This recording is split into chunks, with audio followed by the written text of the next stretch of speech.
Bonjour à tous, bienvenue au cours de Principes d'imagerie biomédicale, GBM 8378. Aujourd'hui, nous allons voir le cours 11, Imagerie nucléaire. Donc, il s'agit de la deuxième partie du cours sur l'imagerie nucléaire.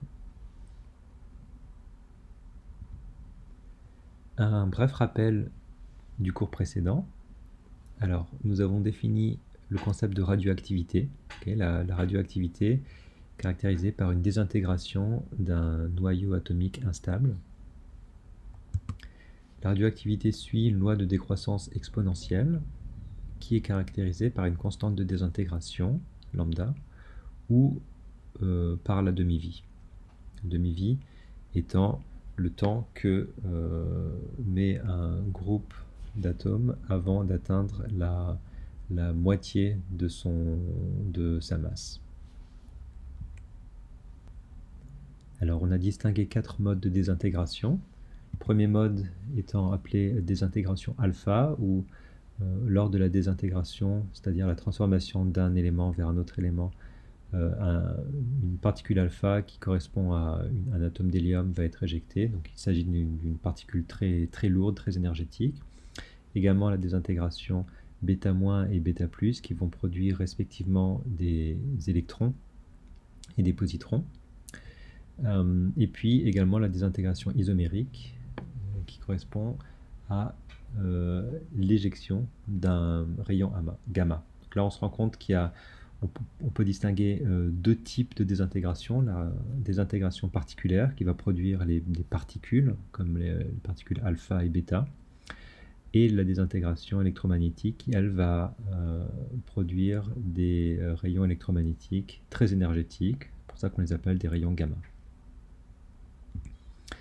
Alors, en imagerie médicale, ce qui va nous intéresser, c'est la désintégration bêta+, donc la désintégration qui produit des positrons, et la désintégration électromagnétique gamma. Alors, en fin du cours précédent, on a également vu un petit peu qu'est-ce qui se cachait derrière une gamma caméra, ou aussi qu'on appelle aussi caméra de Hanger. Cette gamma caméra, elle permet de faire une cartographie de l'activité radioisotopique chez le patient, c'est-à-dire une carte du niveau de radioactivité chez le patient. Après qu'on ait injecté au patient un traceur radioactif. Donc on a des radioisotopes qui vont générer des rayons gamma, comme par exemple l'isomère du technétium 99 va se désintégrer avec une durée de vie de 6 heures, comme on l'a vu, et va générer des rayons gamma à une énergie de 140 kV. Ces rayons gamma vont être collimatés, donc c'est-à-dire qu'ils vont passer par les grilles du collimateur de telle manière à filtrer seulement les rayons gamma qui ont une incidence quasi nulle. Et là, le but, ce sera de détecter individuellement des photons gamma qui ont franchi ce collimateur. Donc c'est ça qui distingue fondamentalement l'imagerie nucléaire de l'imagerie par rayon X, c'est que dans l'imagerie nucléaire, on va compter, on va détecter individuellement les photons gamma. Donc c'est une information binaire. Une fois que le photon gamma arrive, on va évaluer son niveau d'énergie de telle manière à pouvoir discriminer les photons gamma issus de la désintégration primaire, c'est-à-dire ceux qui nous intéressent, versus les photons gamma qui ont été diffusés par la diffusion Compton. Ceux-là, on veut à tout prix les refuser, d'accord ? Parce que ça va nous fausser dans la reconstruction de la ligne de réponse, c'est-à-dire dans la reconstruction de où spatialement se trouve la radioactivité chez le patient. Une fois qu'on a sélectionné nos photons gamma qui ont une énergie suffisante et qui ont une incidence quasi nulle, là on va localiser de manière précise l'endroit où la radioactivité a lieu. Et bon, pour ça, on va faire une détection par un accumulateur qui représente notre grille d'échantillonnage. Et puis on va évaluer le barycentre de tous les photons qui ont été reçus par chaque grille, par chaque élément de la grille.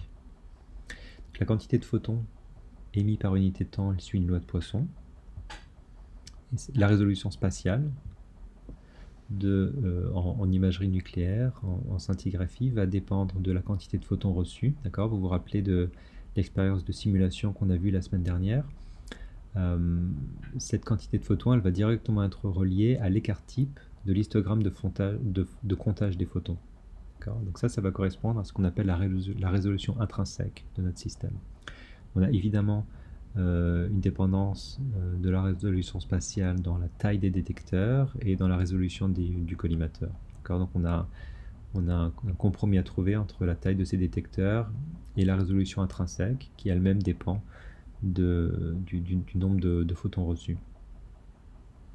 Si on a des détecteurs beaucoup trop petits, on va avoir moins de photons reçus par détecteur et donc un écart type plus grand. Donc on perd en résolution intrinsèque, même si on gagne en résolution physique. Alors on va parler maintenant de tomographie calculée nucléaire. Computed tomography, nuclear computed tomography. La scintigraphie est une technique formant l'image par projection. C'est vraiment un peu comme la radiographie par rayon X par projection. Pour former des images 3D, les techniques SPECT et PET font appel à des techniques calculées, de tomographie calculée. Donc, tout comme dans le cas du computed tomography, en rayon X, ces techniques font appel à des projections pour différentes orientations. La SPECT, elle est basée sur l'utilisation d'une ou de plusieurs caméras Hanger de haute qualité, c'est-à-dire très sensibles. Et comme vous vous en doutez, ces caméras de Hanger vont tourner autour du patient, vraiment de la même façon que quand on scanne CT par rayon X. Le principe de la PET est très différent. Donc ça, on va le voir un peu plus tard aujourd'hui. Alors le plan, ça va être d'abord décrire le principe de la reconstruction tomographique calculée en SPECT, d'accord, en imagerie single photon, donc photon simple. Ensuite, on va parler de la PET, qualité des images, et puis on va jouer à notre fameux jeu Guess This Artifact. Alors commençons. D'abord, qu'est-ce qui se cache derrière l'acronyme SPECT? Comme je l'ai dit tantôt, Single Photon Emission Computed Tomography. Donc l'élément important, c'est qu'on va détecter des photons simples. D'accord ? Alors ça vous paraît évident parce que c'est ce que je vous raconte là depuis qu'on a commencé le cours précédent. En scintigraphie, on va vraiment détecter des photons singuliers.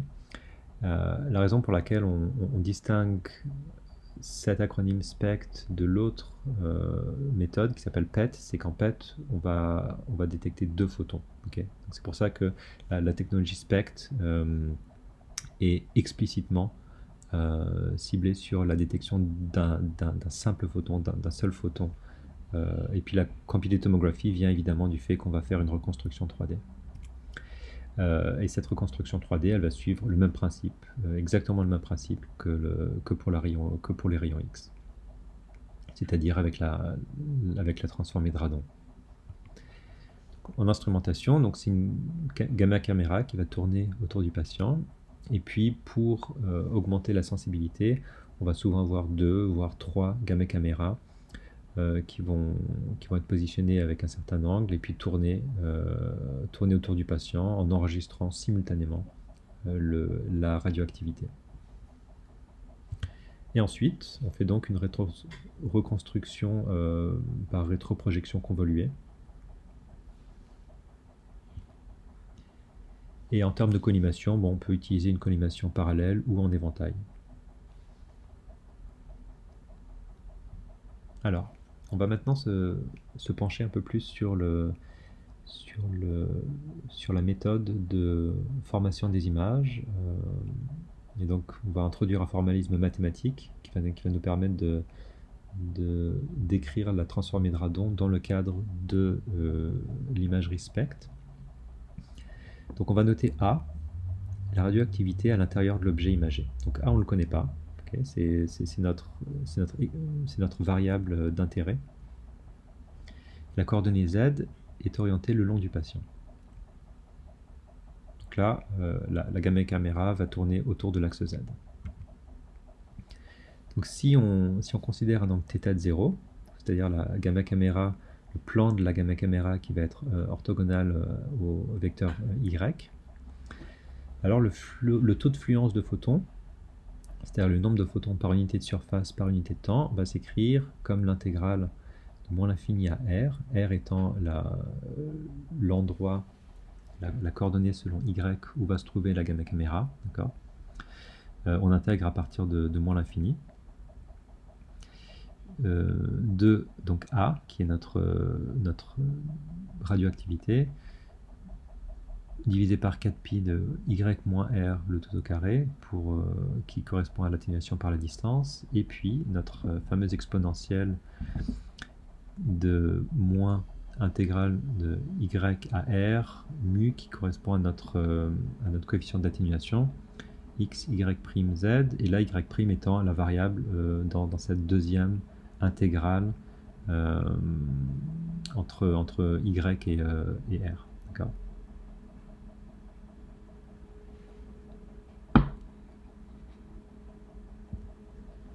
La coordonnée z peut être utilisée pour calculer plusieurs tranches. Okay, donc ici on va considérer un z donné. On va se concentrer maintenant, pour des raisons de simplification, sur un plan, sur le plan xy, à un z égale z0. Donc on va considérer pour l'instant le problème en 2 dimensions. Donc pour une ligne z égale z0, une rotation de la caméra d'un angle θ, on va effectuer un changement de repère, comme on avait fait en CT par rayon X. Donc on va écrire nos variables x, y du plan cartésien vers un repère cylindrique. Donc, on va noter notre x en fonction de L cos θ moins S sin θ, y qui vaut L sin θ plus S cos θ. On peut ainsi réécrire le taux de fluence, non plus en fonction de x, y, mais en fonction de L et θ. Là, on va avoir donc notre deuxième intégrale, qui est non plus de y à r, mais de s à r. D'accord ? Alors, si on regarde cette équation, on a deux inconnues. Première, évidemment, ça va être a, qui est notre variable d'intérêt, et puis mu, qui correspond à l'atténuation.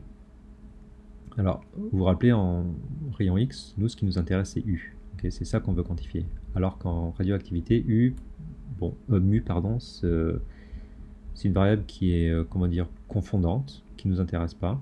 Ce qui va nous intéresser, c'est A. D'accord ? Donc là, on a ces deux variables, et l'équation n'est pas directement utilisable, parce qu'on a trop d'inconnus. Le fait d'avoir A et mu dans la même intégrale, c'est un problème mal posé qu'on n'arrive pas à résoudre. Donc on va procéder à des approximations. L'approximation typique en SPECT, vous allez voir, elle est assez barbare.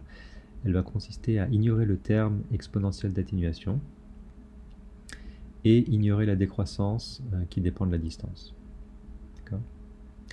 Pourquoi ? Parce que cette distance, on ne la connaît pas.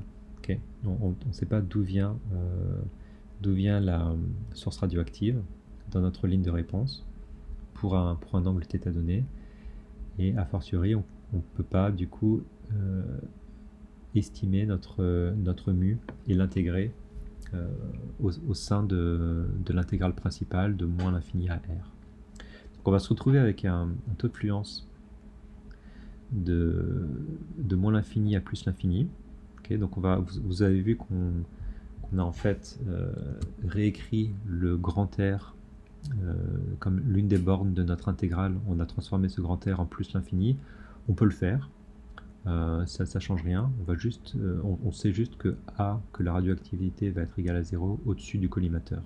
Okay, puisqu'évidemment la radioactivité va être dans le patient et non pas et non pas dans la gamma caméra. La raison pour laquelle on fait ce changement de variable, c'est-à-dire qu'on transforme ce R en plus infini, c'est simplement pour pouvoir écrire le taux de fluence de photons comme une transformée de radon. On veut retrouver notre transformée de radon pour pouvoir ensuite aller de l'avant et puis faire notre rétroprojection convolue.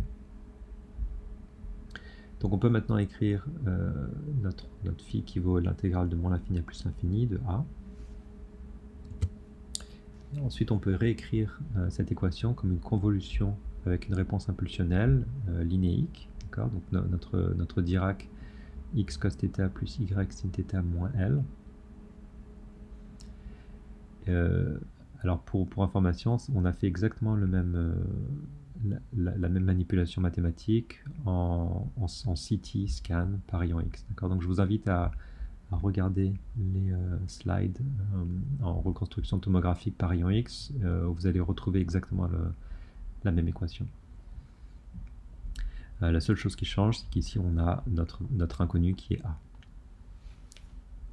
Alors comment est-ce qu'on, une fois qu'on a écrit notre taux de fluence comme ceci, comment est-ce qu'on peut retrouver A? Eh bien, on va appliquer une transformation de radon inverse en 2 dimensions.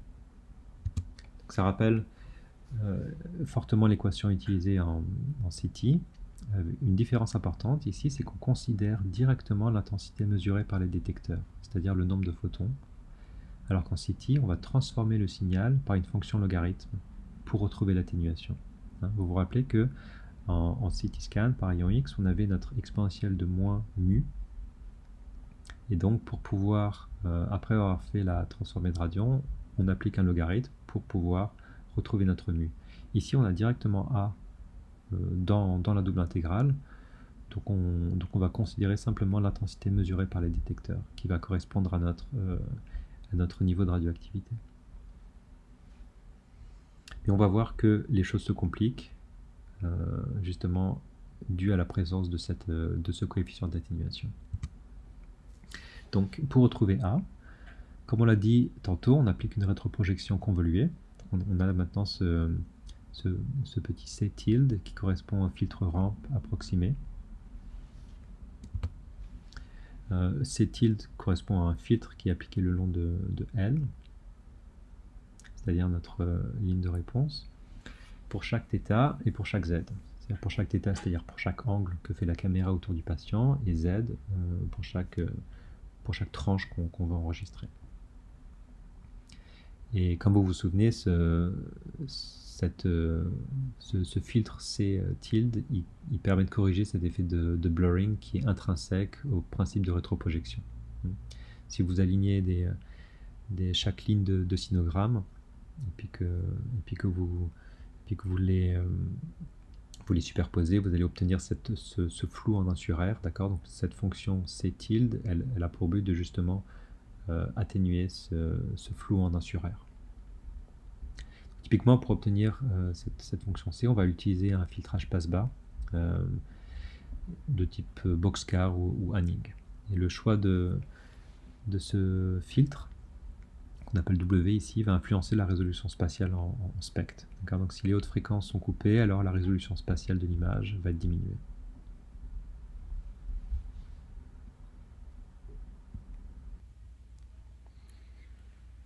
Alors on va parler maintenant un petit peu d'instrumentation. L'image que vous avez en bas montre les cristaux de scintillation et puis derrière ce qu'on appelle le photomultiplicateur. Donc on va voir un petit peu à quoi ça correspond, à quoi ça sert. Donc d'abord, pour transformer les photons gamma en lumière, on peut utiliser des cristaux d'iodine de sodium.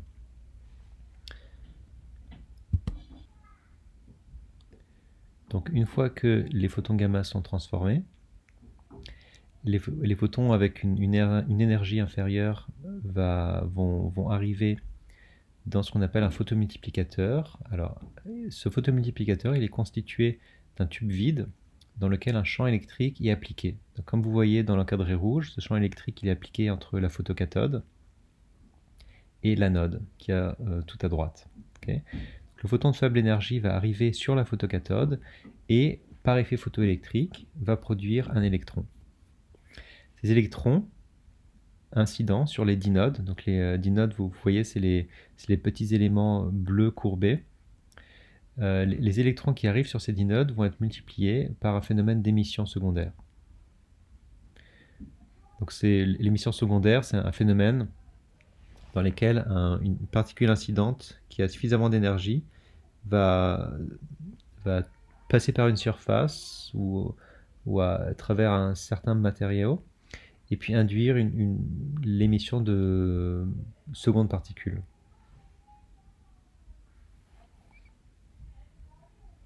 Donc ça permet, donc une fois que ces électrons sont multipliés, ils sont ensuite détectés au niveau de l'anode par les pins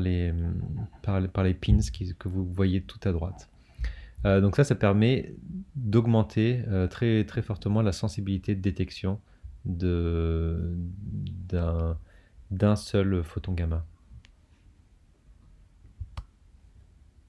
Alors voici un exemple de deux gamma caméras qui sont à 90 degrés, qui vont tourner autour du patient pour permettre de faire de l'imagerie SPECT.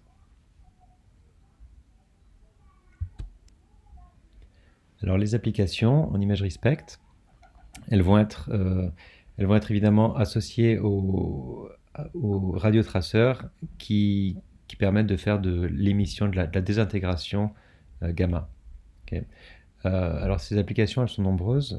On peut mesurer la perfusion, ce qui a évidemment des applications en accidents vasculaires cérébraux, épilepsie, démence, Alzheimer. On peut également mesurer la perfusion ou le niveau de métabolisme de certaines tumeurs. Application au niveau cardiaque pour voir la perfusion dans le cas de maladies d'artère coronaire ou infarctus du myocarde. Application également au niveau du foie, du rein ou des os.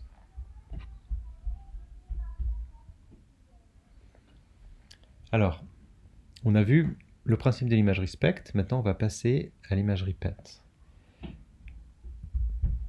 Ce qui se cache derrière l'acronyme PET, c'est Positron Emission Tomography. Donc là, comme vous vous en doutez, on va être intéressé à la désintégration qui produit des positrons.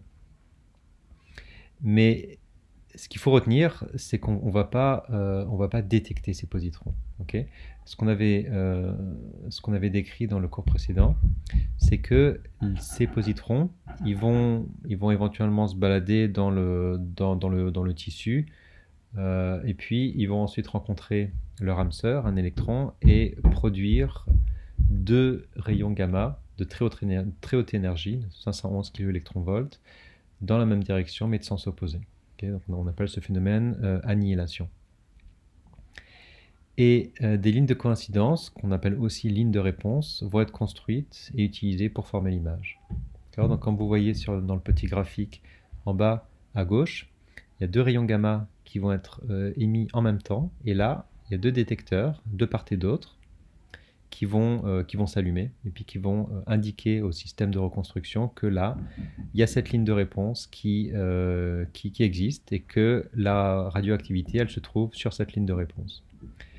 La difficulté, là, en imagerie PET, c'est qu'on ne sait pas à quel endroit de la ligne de réponse on se trouve. Okay, on sait juste là que la radioactivité elle a lieu le long de cette ligne. Et on va voir un peu plus tard comment, grâce au principe de reconstruction 3D, on peut retrouver l'origine de la radioactivité. Alors on peut également mentionner un aspect, un avantage de l'imagerie PET quand on comprend maintenant le principe de fonctionnement, c'est qu'on n'a pas besoin de collimateur. On n'a pas besoin de collimateur parce que ce qu'on va faire, c'est détecter des photons qui vont être émis en coïncidence. Okay. Donc tous les détecteurs autour vont être allumés, ils vont accepter tous les photons à n'importe quel moment. Et c'est seulement si deux détecteurs de part et d'autre sont allumés que là on va pouvoir conclure sur le fait que ces détecteurs sont associés à une désintégration deux positrons qui ensuite donnent lieu à à une, à une émission de photons gamma.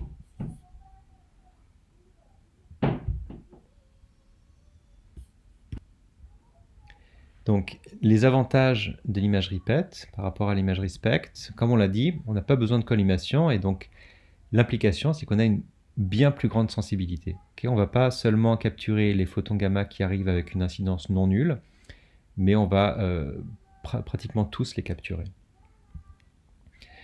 On a également la possibilité d'utiliser des isotopes d'éléments naturellement présents dans le corps humain, comme le carbone, l'oxygène, le fluor. Donc, il s'agit d'isotopes, okay, le carbone 11, oxygène 15 ou fluor 18.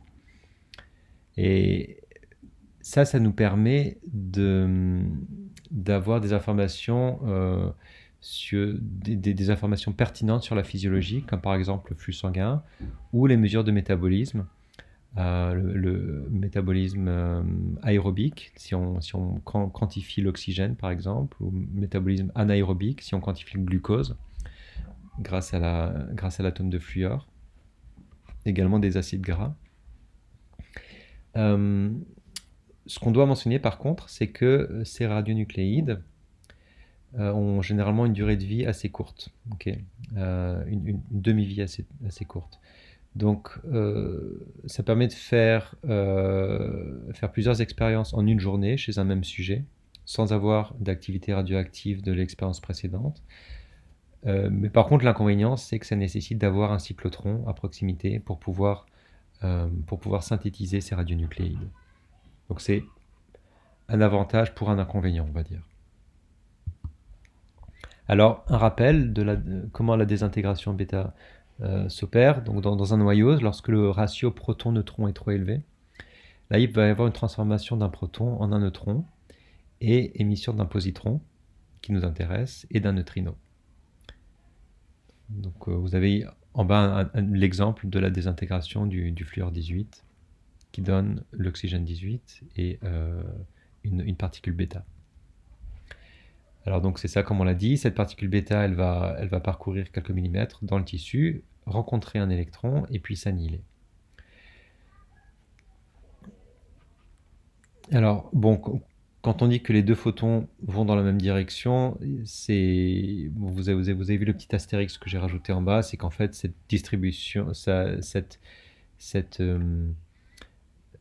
la ligne de réponse, elle suit en fait une loi gaussienne.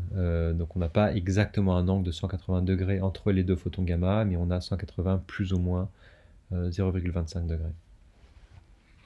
Donc disons que cette incertitude contribue à l'estimation de la résolution spatiale en imagerie PET. Un autre élément qui contribue à cette résolution spatiale, ça va être le fait que la particule de positron, bêta+, va pas s'annihiler immédiatement, mais elle va parcourir une certaine distance avant de s'annihiler.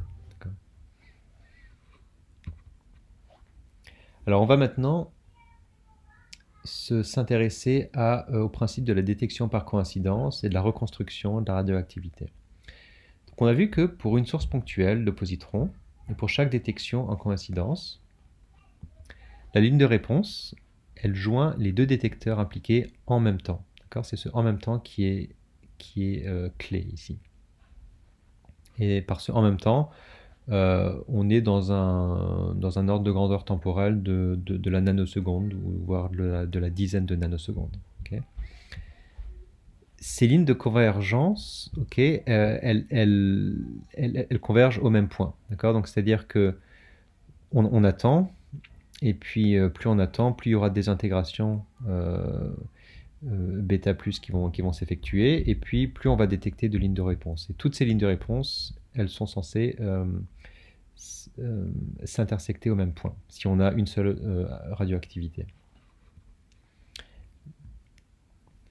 Une fois qu'on a fait toutes ces détections par coïncidence, on va faire la rétroprojection et le filtrage pour restaurer la réponse impulsionnelle. Alors, comment est-ce qu'on reconstruit une carte spatiale de l'activité A? Pour chaque annihilation, un décompte au détecteur coïncident est fait. Les régions ayant le plus d'activité auront donc un plus grand nombre de décomptes selon les lignes. Okay. Le décompte des activités pour une ligne donnée correspond donc à l'intégration de l'activité selon cette ligne. Okay. Et comme on l'avait dit tantôt, il n'est pas possible d'identifier où également sur cette ligne l'annihilation a eu lieu. On appelle cette ligne la ligne de réponse. Alors, on va essayer d'aller un peu plus loin dans le formalisme. On va supposer qu'un nombre de photons n0 sont produits par l'annihilation. Okay. Le nombre de photons détectés à chaque extrémité va être n+. Donc n+, ça va être ça va correspondre à tous les photons n0 qui vont être intégrés dans la direction de R. Donc on va avoir une intégrale entre S0, qui est notre point d'annihilation, et puis R, du coefficient d'absorption, mu. Et de l'autre côté, vers moins R, on va détecter n- photons, qui correspond à n0 fois l'exponentielle de, cette fois-ci, S0 vers moins R. Okay, de ce même coefficient d'atténuation. Mais là, la clé, c'est qu'on a une information supplémentaire qui est que les paires de photons, n+ et n-, sont détectées simultanément. Donc on va considérer maintenant le produit de ces probabilités, comme un opérateur booléen et. Et comme vous le savez, l'opérateur booléen et correspond à la multiplication, donc le produit de ces probabilités. Donc on peut réécrire que le nombre d'événements en coïncidence, NC, okay, va correspondre à la détection des photons n+ et n-, qui correspond donc, si on met les deux équations précédentes en produit, n0 fois exponentielle de moins l'intégrale de S0 à R fois l'exponentielle de moins l'intégrale de moins R à S0. Okay. Et donc par association de ces deux intégrales qui intègrent le même élément, c'est-à-dire mu, le coefficient d'absorption qui est considéré comme étant le même partout dans le tissu ici. On peut donc associer ces intégrales comme allant de moins R à R. Alors ce qui est très intéressant quand on regarde cette intégrale, c'est qu'on n'a pas de dépendance à l'atténuation en fonction du site d'annihilation, S0. Okay. Que le site d'annihilation il soit un peu plus proche de R ou un peu plus proche de moins R, ça ne change absolument rien. Okay. Le nombre d'événements, il va s'écrire comme l'intégrale de moins R à R du coefficient d'absorption dans le tissu.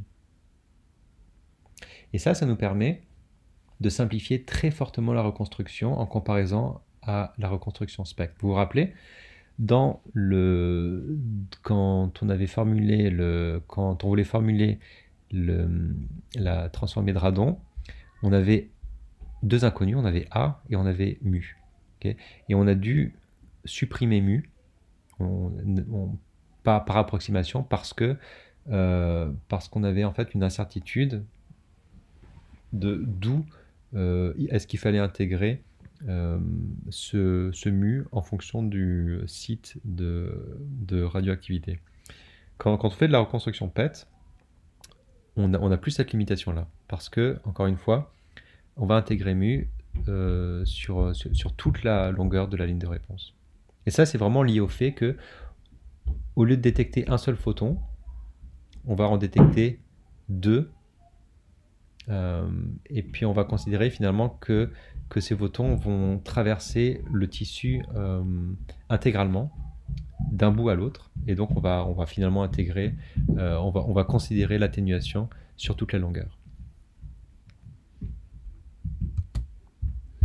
Donc on intègre maintenant le long de la ligne d'annihilation entre moins R et plus R, et on va exprimer la fluence de paires correspondant à la somme des décomptes qui auront lieu durant une acquisition. Donc on a notre fluence qui va être égale à K, qui est une constante qui va dépendre de l'efficacité de détection et d'autres paramètres, donc l'intégrale de moins R à R de notre radioactivité fois l'exponentielle de donc intégrale de moins R à R de notre coefficient d'atténuation. On peut noter là que l'intégrande dans l'exponentielle ne dépend pas de s, encore une fois, et donc il peut être factorisé.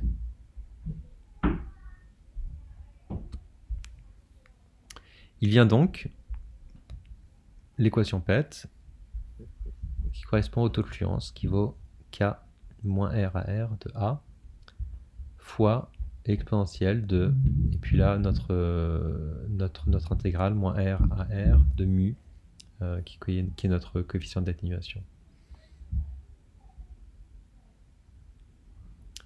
Donc là on note que la radioactivité A et l'atténuation mu sont séparables. Le fait qu'ils soient séparables, ça va nous permettre de, par après, corriger de cette atténuation si on la connaît. Donc on va voir que c'est quelque chose de possible et puis qui se fait en routine clinique. Donc dans un premier lieu, on va simplifier le problème, on va ignorer l'atténuation comme on l'avait fait pour l'imagerie SPECT. Donc dans ce cas, notre équation d'image, elle va simplement s'écrire phi égale donc notre constante K fois l'intégrale de moins R à plus R de la radioactivité. Donc vous voyez que la différence subtile par rapport à l'imagerie SPECT, c'est que là on va intégrer de moins R à plus R. Et non plus de moins l'infini à plus l'infini. Donc là on va remarquer que le nombre de coïncidences est proportionnel à l'activité le long de la ligne de réponse. En fait, on va mesurer la transformée de radon de l'activité nucléaire. On peut donc utiliser les méthodes de rétroprojection habituelles. En appliquant la transformée inverse de radon, on va donc obtenir notre radioactivité, A, qui est égale à l'intégrale de 0 à pi.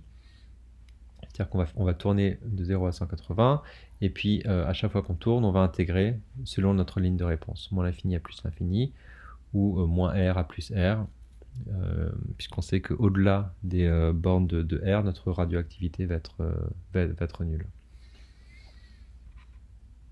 Et on a notre fameux C tilde qui correspond à la rétroprojection filtrée.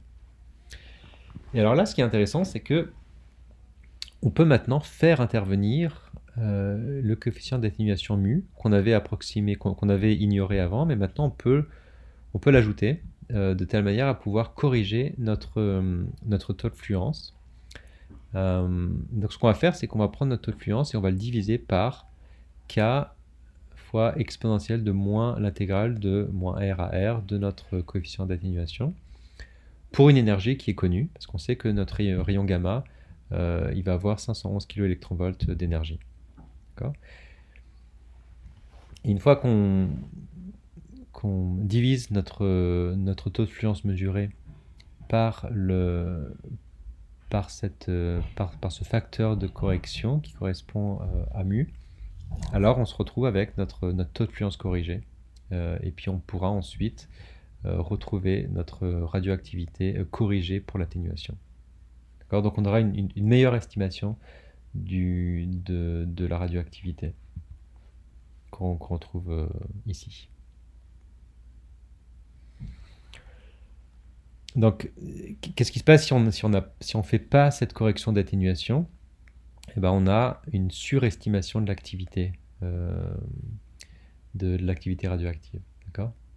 Bon, pour pouvoir avoir une quantification correcte de cette radioactivité, il faut absolument corriger pour ce facteur d'atténuation.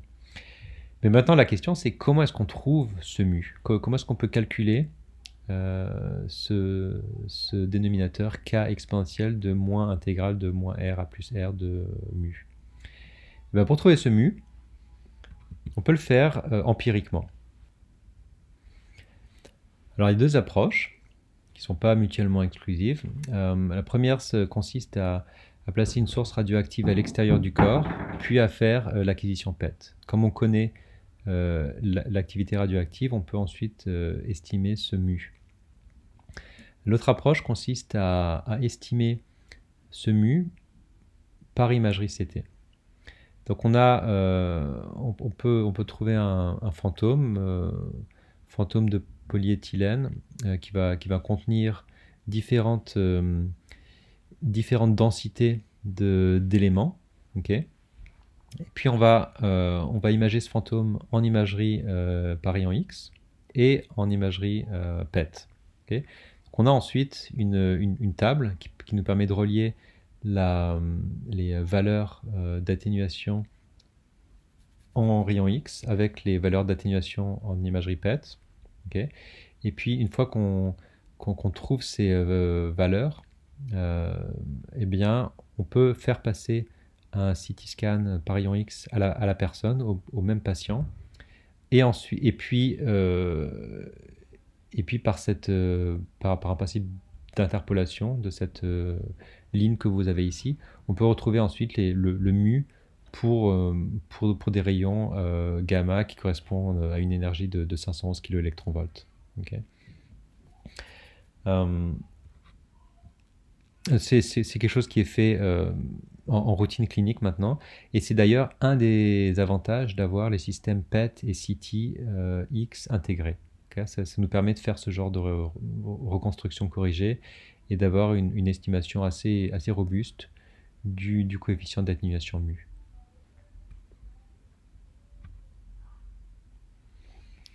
Alors, voici un exemple de reconstruction corrigée où on peut avoir des problèmes d'artefacts qui sont liés aux implants métalliques. Donc, typiquement des personnes qui ont des prothèses métalliques en titane, par exemple. Eh bien, l'estimation du mu, du coefficient d'atténuation, ne va pas être bonne, puisqu'on n'a pas une relation aussi bonne que pour les tissus mous entre le mu à une énergie de rayon X versus une énergie de 511 kV. Donc si on utilise les yeux fermés ce type de reconstruction corrigée, on va se retrouver avec une très forte surestimation de la radioactivité en imagerie PET.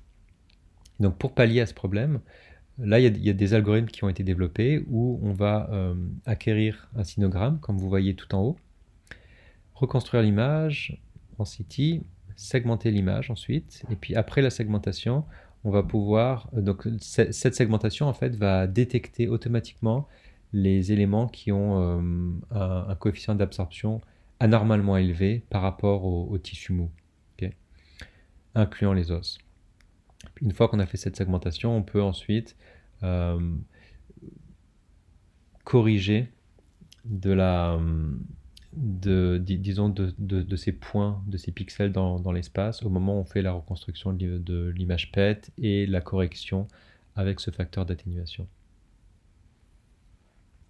Bon, c'est juste pour vous montrer un exemple de comment les artefacts métalliques peuvent affecter ce type de reconstruction. Il y a encore beaucoup de recherches qui se fait justement pour essayer d'adresser tous les problèmes qu'on peut trouver en clinique. Alors maintenant, on va revenir sur le principe de base de l'imagerie PET. Comme on a vu, il y a 3 classes d'événements qui peuvent survenir. Les événements qui nous intéressent, c'est-à-dire les coïncidences vraies, c'est-à-dire au moment que l'annihilation se produit, on va détecter en coïncidence cette ligne de réponse. Ce qui peut aussi se passer, c'est qu'au moment de l'annihilation, un rayon gamma est envoyé vers un détecteur, et puis l'autre va être envoyé et ensuite diffusé et détecté par le détecteur de part et d'autre.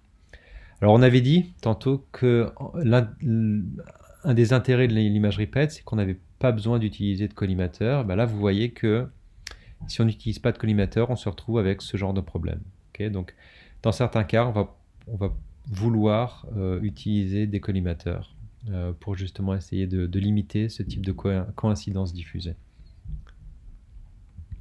Un autre phénomène qui peut se produire, si on n'est pas chanceux, c'est les coïncidences fortuites. Où là, si on a, en fait, c'est des choses qui arrivent, surtout si on a une très forte activité, une très forte radioactivité. On va avoir deux coïncidences, deux deux annihilations qui vont se produire à peu près en même temps. Et ce à peu près, il est clé en fait, parce que s'il est de l'ordre de la nanoseconde, et ben en fait on va détecter ces deux annihilations en même temps, mais s'il est de l'ordre de la milliseconde, par exemple, là on va pouvoir les discrétiser temporellement. D'accord? Donc la clé va vraiment être dans la durée qui va séparer ces deux annihilations. Donc, si on revient à notre problématique de coïncidence diffusée, bon, j'avais dit qu'on pouvait utiliser des collimateurs, mais on peut aussi utiliser le seuil d'énergie pour justement mettre de côté les photons qui ont une énergie inférieure et qui proviennent, disons, avec une bonne assurance, qui proviennent de la diffusion de la coïncidence diffusée. Pour pallier à l'autre problème, c'est-à-dire les coïncidences fortuites, là on peut utiliser une fenêtre temporelle de l'ordre de la nanoseconde pour justement limiter ces coïncidences. Donc là, ce que ça veut dire, c'est que si deux annihilations ont lieu avec une durée de 50 nanosecondes, par exemple, eh bien, elles vont être séparables. D'accord. Par contre, si deux coïncidences arrivent avec une séparation de 2 nanosecondes, là, elles vont malheureusement être considérées comme étant prises en même temps, et là, on aura une incertitude. Et la sensibilité, ce qu'on appelle sensibilité en PET, va correspondre à la proportion de détection des coïncidences vraies versus les autres coïncidences.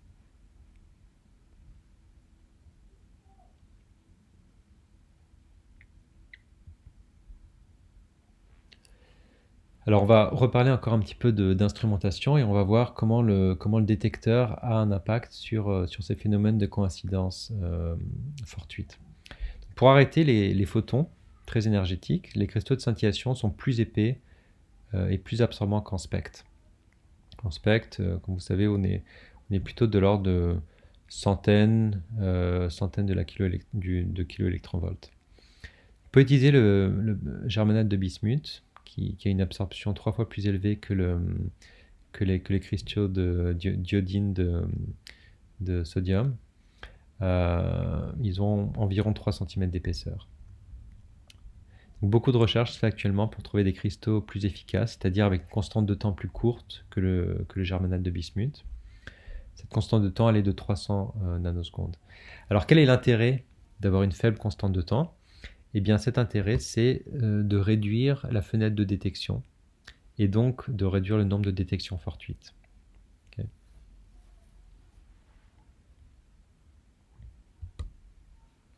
Alors voici un exemple d'évolution des cristaux de scintillation qui ont été proposés à partir des années 70. Et puis vous voyez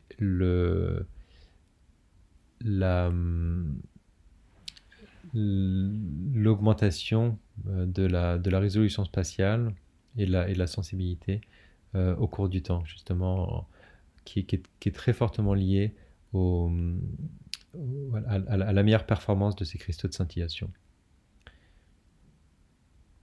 Donc l'évolution dans la qualité d'image est vraiment remarquable quand on pense à la technologie PET. Alors, tous ces blocs qu'on a vus, qui sont composés des cristaux de scintillation et du photomultiplicateur, ils vont être typiquement organisés en cylindres, parce qu'évidemment, on veut pouvoir détecter en coïncidence, donc il faut pouvoir entourer le patient avec tous ces blocs de détection.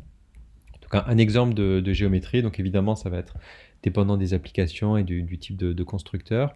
On va avoir 3 anneaux principaux, 48 blocs de détection par anneau. Et un bloc va donc être constitué de cristaux de scintillation. Donc, par exemple, 8 par 8, une grille de 8 par 8 cristaux de scintillation en germanate de bismuth ici, et puis 4 photomultiplicateurs. Et puis derrière ces photomultiplicateurs, on va avoir ensuite c'est cette matrice de comptage qui va calculer le barycentre et qui va nous permettre ensuite de trouver quelle est l'origine spatiale de la radioactivité.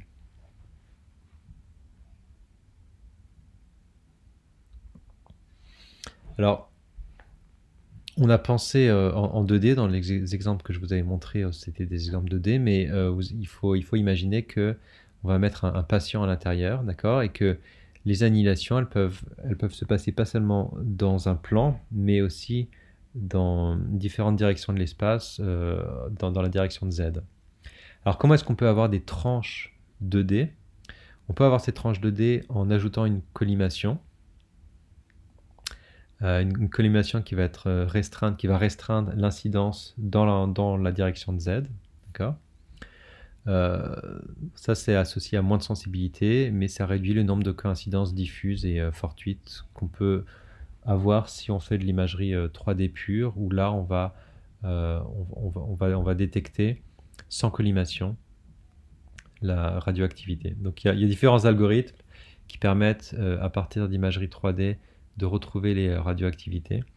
Mais c'est des aspects qui vont au-delà de ce cours.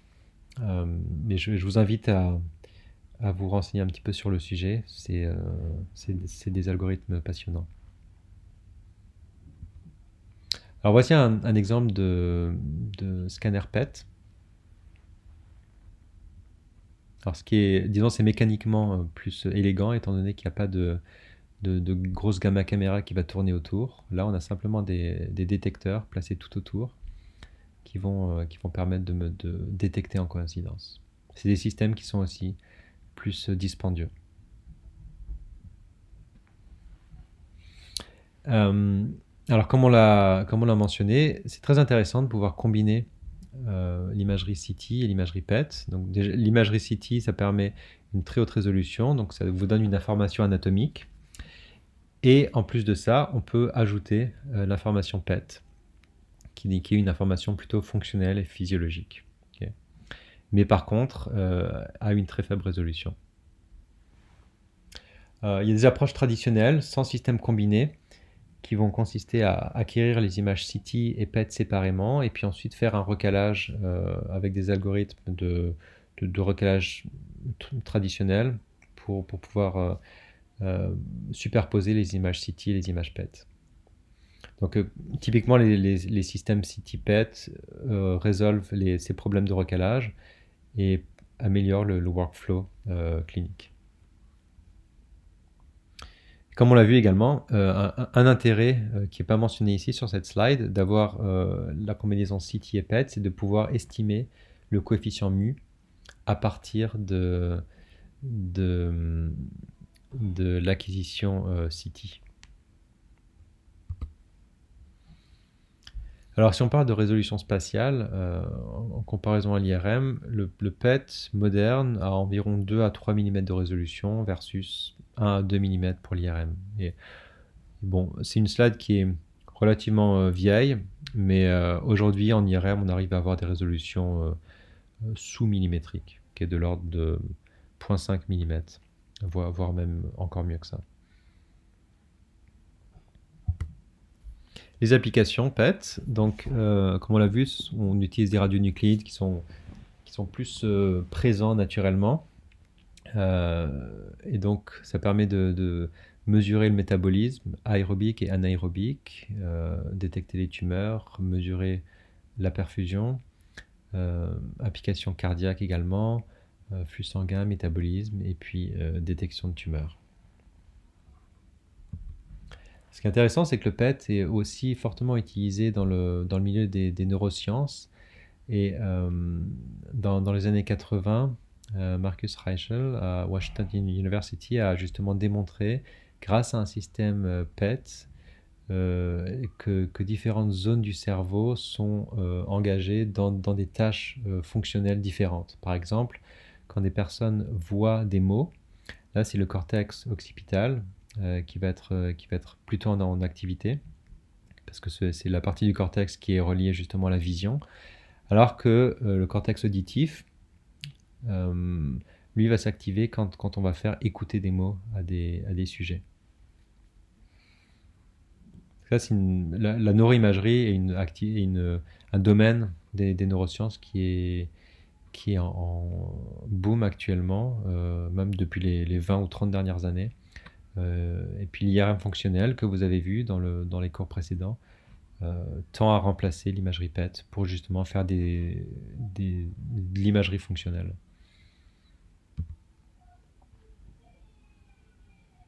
Alors on va parler maintenant des aspects liés à la qualité de l'image. Alors un déterminant important de la qualité des images en SPECT et PET vont être la résolution spatiale, l'atténuation des photons dans les tissus, la diffusion Compton évidemment, les coïncidences fortuites, ça va toucher seulement à l'imagerie PET, et le bruit. Alors, on va déjà parler de résolution spatiale. En SPECT, comme on l'a vu, cette résolution elle va être directement liée à la taille des détecteurs, à la quantité de photons reçus, ce qu'on appelle aussi la résolution intrinsèque. Donc vous vous rappelez, c'est lié aux simulations qui permettent d'estimer l'écart type du comptage des photons, la taille du collimateur et le filtre de reconstruction par rétroprojection W. Vous avez vu, c'était une fenêtre de Hanning ou une boxcar, et ce filtre-là, il va influer sur la résolution spatiale de l'image reconstruite. En imagerie PET, cette résolution spatiale, elle va être liée à la distance parcourue par le positron avant son annihilation, par la taille des détecteurs et par le filtre de reconstruction par rétroprojection W, comme pour l'imagerie SPECT.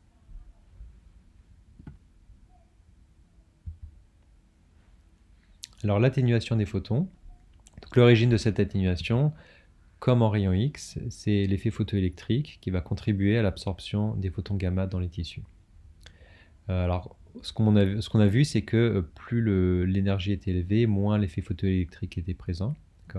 Donc effectivement, on aura moins ce phénomène ce phénomène photoélectrique qu'en imagerie X, mais il est quand même présent. D'accord ? Et puis, il va être associé à une réduction du nombre de photons détectés.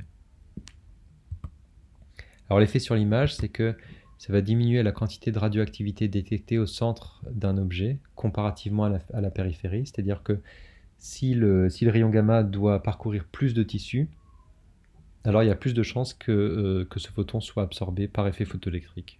D'accord ? Et ça donne lieu à un biais dans la quantification de la radioactivité. Et ce ratio de sensibilité entre la périphérie et le centre peut atteindre un facteur de 50, ce qui est absolument énorme. Et puis donc ça va évidemment dépendre de la largeur du sujet et de l'énergie des photons et du type de détection, c'est-à-dire PET versus SPECT. Donc, comme on l'a vu, l'imagerie SPECT est particulièrement problématique parce qu'on a du mal à utiliser, à faire intervenir l'atténuation, le coefficient d'absorption dans notre équation d'intégrale.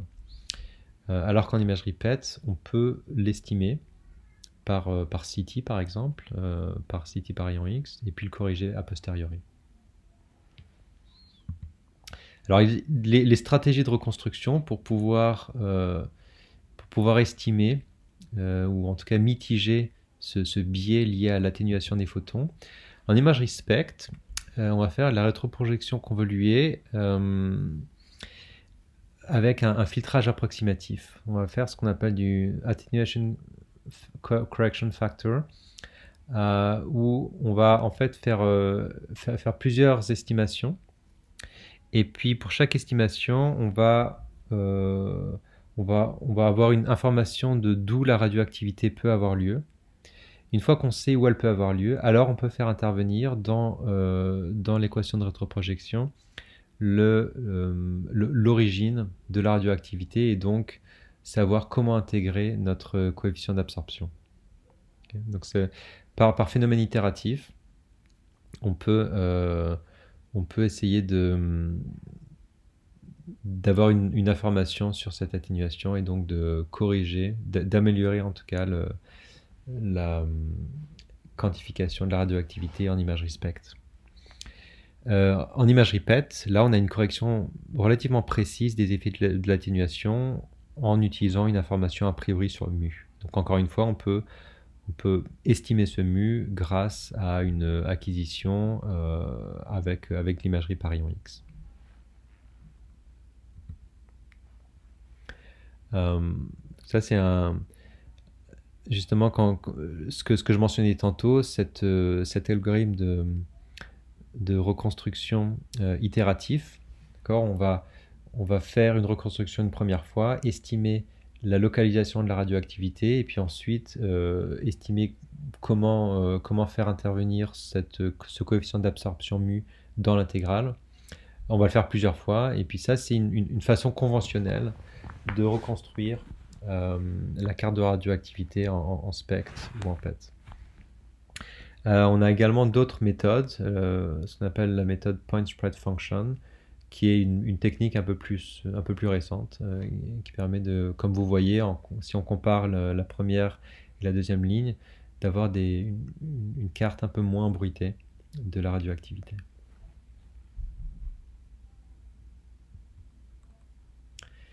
Alors, la diffusion, comme vous le savez, elle est reliée au phénomène Compton, donc on va avoir une déviation du photon. L'effet sur l'image, c'est qu'on va avoir une réduction du contraste par l'introduction d'un signal de background. Okay. Les stratégies, là on peut se permettre de discrétiser, de mettre des photons de côté si on considère que leur énergie n'est pas suffisante pour être considéré comme un photon issu de la désintégration primaire. On peut aussi utiliser des méthodes de collimation, surtout en imagerie SPECT. Alors les coïncidences fortuites, donc ça concerne uniquement l'imagerie PET, c'est quand deux ionisation se produisent en même temps. Et donc 4 photons arrivent au détecteur. Et là la question c'est où se trouve la paire, où se trouve la bonne paire. Okay. Alors l'effet sur l'image, c'est qu'on a une indétermination de la ligne de réponse et ça introduit un flou dans l'image. Donc là les stratégies, c'est de réduire la fenêtre temporelle. Mais là, on est limité par la sensibilité et le matériau du scintillateur. Okay, comme on l'a vu tantôt, au-delà du germanate de bismuth, on a d'autres matériaux maintenant qui existent, qui ont des constantes de temps beaucoup plus courtes et qui permettent ainsi de réduire la fenêtre temporelle pour limiter ces coïncidences fortuites. Et puis comme on l'a mentionné tantôt, il existe des algorithmes de reconstruction itératifs où par des estimations statistiques, on peut retrouver quelles sont les lignes de coïncidence fortuites et puis les soustraire avant la reconstruction. Donc typiquement, on peut faire une première reconstruction, avoir une information d'où se trouve probablement l'activité radioactive, et ensuite on peut refaire une reconstruction en ayant une meilleure estimation d'où se trouvent les vraies lignes de coïncidence versus celles fortuites. Okay. Alors on va parler maintenant du bruit. Donc ce bruit il est lié à la statistique de désintégration radioactive et on a également un bruit électronique dans les systèmes SPECT et PECT.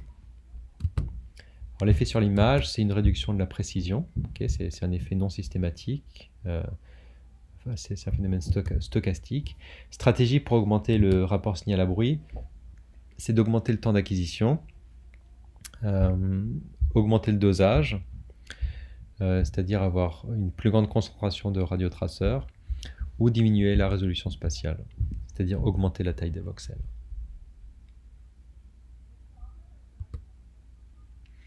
Ok, donc on arrive maintenant à notre fameux jeu Guess this artifact. Alors,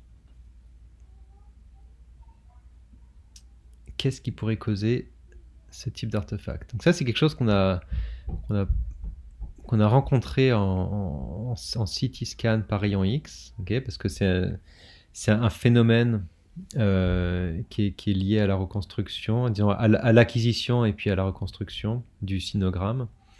Le problème ici, c'est qu'on a une erreur dans le centre de rotation. Donc c'est un problème mécanique. Okay.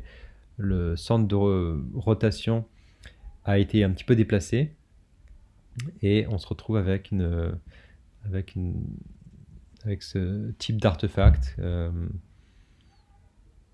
comme vous le voyez à droite. Alors un autre type d'artefact qui est présent à droite, où l'image correcte est à gauche, ça c'est typiquement un artefact de mouvement. La personne a bougé pendant l'acquisition qui dure plusieurs minutes et puis on se retrouve avec un phénomène de flou. Okay.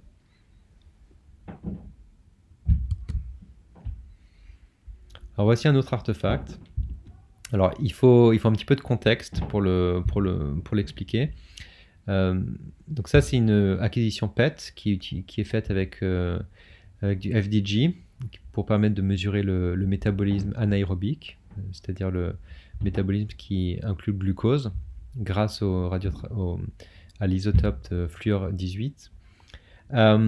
Donc là, ce qui apparaît en noir, c'est les zones très radioactives. Donc on voit que le cerveau apparaît en noir, le cœur apparaît en noir, mais on a également le rein, parce que c'est par le rein que tous les radiotraceurs vont s'accumuler pour être ensuite évacués du corps.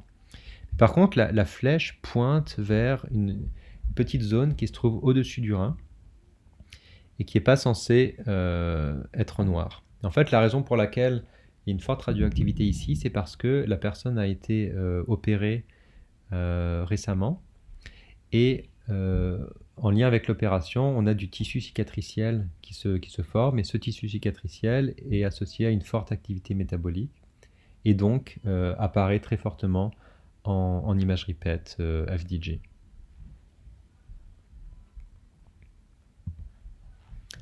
Alors voici un autre artefact.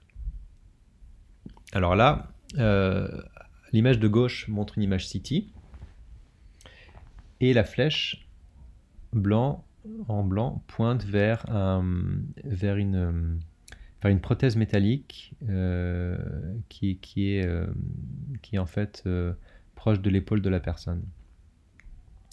L'image du milieu montre une image PET corrigée. Okay, l'image de droite montre une image PET non corrigée. Alors ce qu'on appelle corrigé, c'est corrigé pour l'atténuation. C'est grâce à la formule qu'on avait vue tantôt, où on va en fait diviser le taux de fluence par ce fameux K de exponentielle de l'intégrale de moins l'infini à plus l'infini du coefficient d'absorption, qu'on arrive à estimer grâce à l'imagerie CT. Okay. Donc si on corrige l'atténuation dans l'imagerie PET, on voit qu'on a qu'on a un blob noir au milieu, dans l'image du milieu, là, qui correspond à l'artefact, parce que ça correspond à une surestimation de la radioactivité. D'accord ? Pourquoi est-ce que la radioactivité est surestimée ? Eh bien, parce que on a en fait mesuré une très forte absorption, un très fort coefficient d'absorption par l'imagerie CT scan en rayon X. Et puis là, si on applique bêtement la formule pour corriger le taux de fluence, on va se retrouver avec une très forte estimation de la radioactivité. D'accord ? Alors que si on ne corrige pas pour cette atténuation, là on va se retrouver avec une image où on n'a pas cette surestimation de la radioactivité.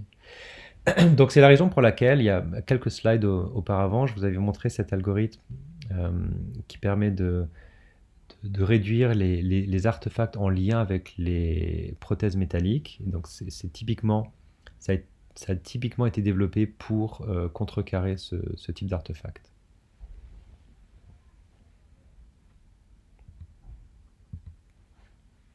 Voici un autre artefact. Là, l'artefact il va être présent dans l'image sans correction d'atténuation. Donc il s'agit encore d'une imagerie PET.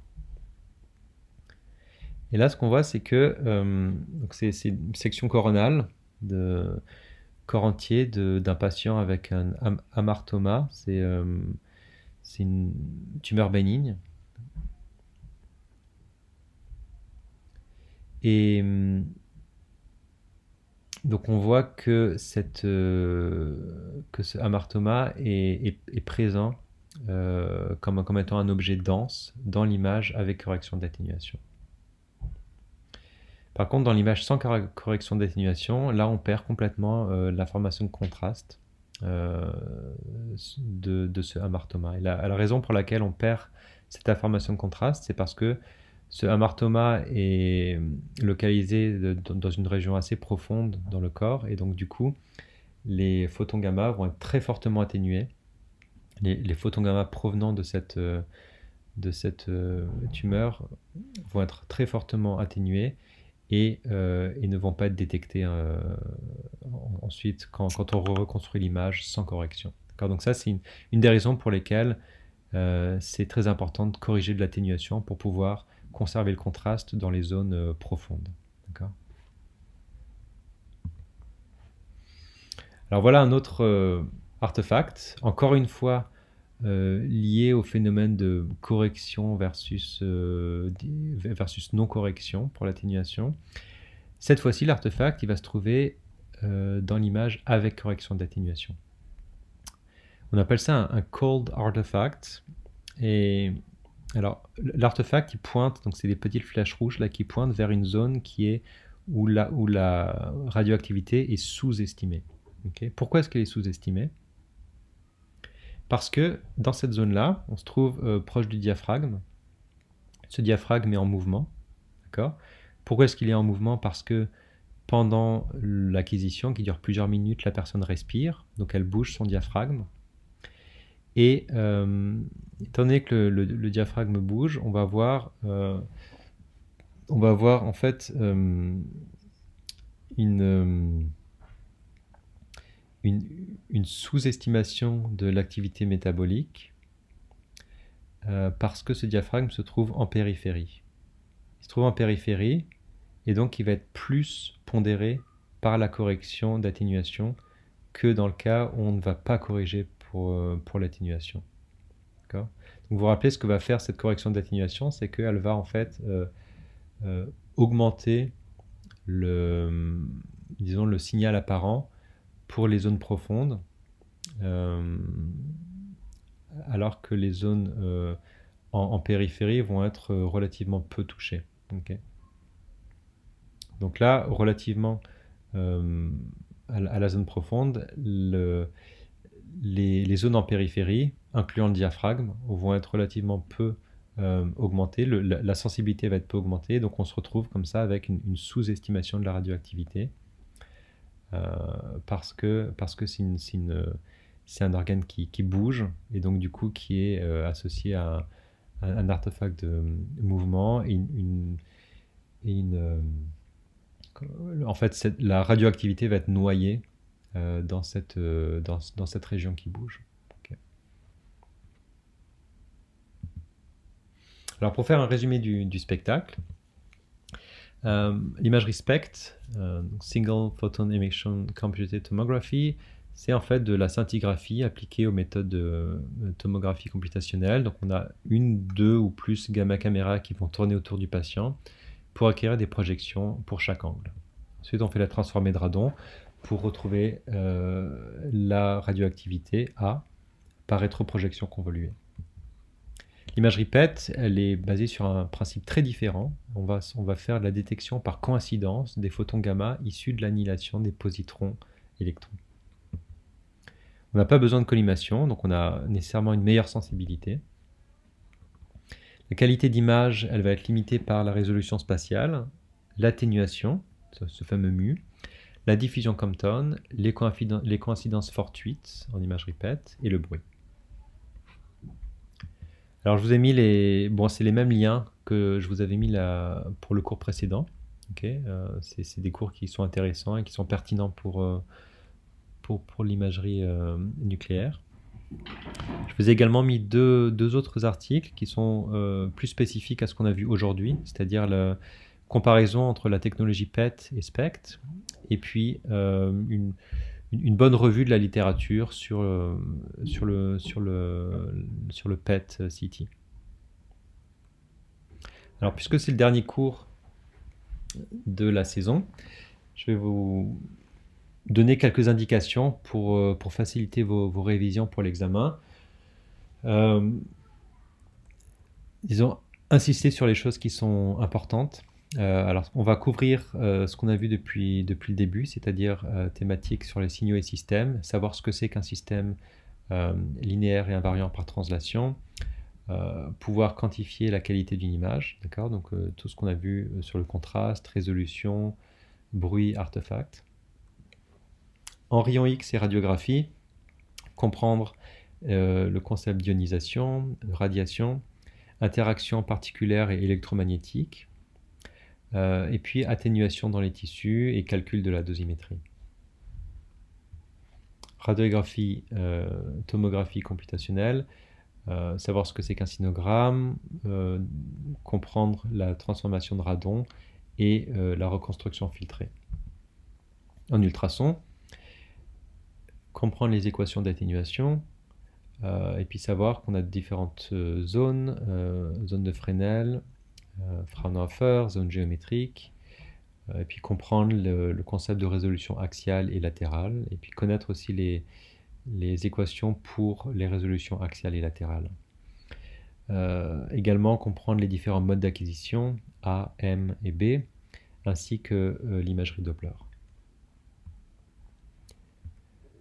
Pour l'IRM, comprendre le principe de précession, les équations de mouvement, principe de résonance, équation de Larmor, le principe d'une séquence de pulses, du diagramme de pulse que vous avez vu,